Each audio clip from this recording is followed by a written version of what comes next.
The greatest single limitation on success in America, in the world today, is lack of confidence. It's not that we can't do it.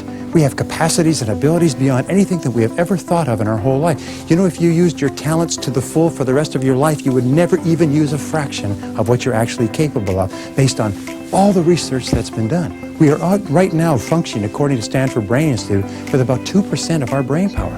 2%. The rest of it is huge, this huge reserve of brain power, which we're kind of keeping there in case we ever need a little. You know, we got so much of it, it's unbelievable. Well, so I said to myself, what is the key here? And you know what? There's a common denominator of helplessness and habit.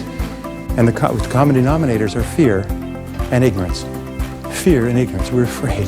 We're afraid it might not work. We're afraid we might fail. We're afraid it might cost us something. We're afraid of criticism and embarrassment. We're afraid of failure and loss and limitation and lack and ill health and disapproval.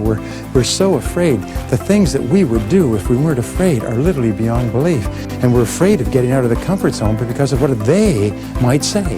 What if we did something different, changed jobs, changed careers, started a business, got into something else? What would they say?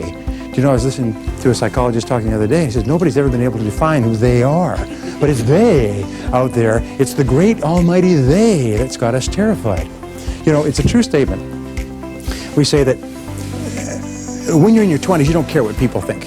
And when you're in your 30s, you're very sensitive to what people think. And then you get into your 40s. And in your 40s, you realize the great truth is that no one was ever thinking about you at all.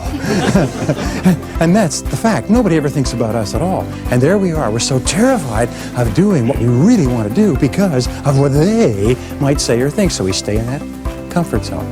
Now, all successful people are those who consciously are aware that the self-doubt that holds most people back is something that they are heir to as well. And they're alert and sensitive to it. When a person says, why don't you do this or why don't you do that? They have a tendency to say, well, I can't because of this and I can't. Wait a minute. There's a story of a little boy, goes to school for the first time, and the teacher says, do you play a musical instrument? He said, I don't know, I haven't tried yet. If you ask an adult, do you play a musical instrument, what will the adult say? Nope, I can't, no, never could, don't have, tone deaf, don't have any musical ability at all. You know, every child has perfect pitch up to the age of 5. Every child has the ability to play classical music up to the age of 5. The Suzuki musical training systems have demonstrated that. You can start teaching kids classical violin at the age of 3. Just when they can barely move their hands, they can start to play. It's phenomenal. Yeah, most of us believe, I can't. You know, I don't have it. I can't do it. Our natural tendency is to sell ourselves short. Our natural tendency is to think of the reasons why we can't before we think of the reasons why we can.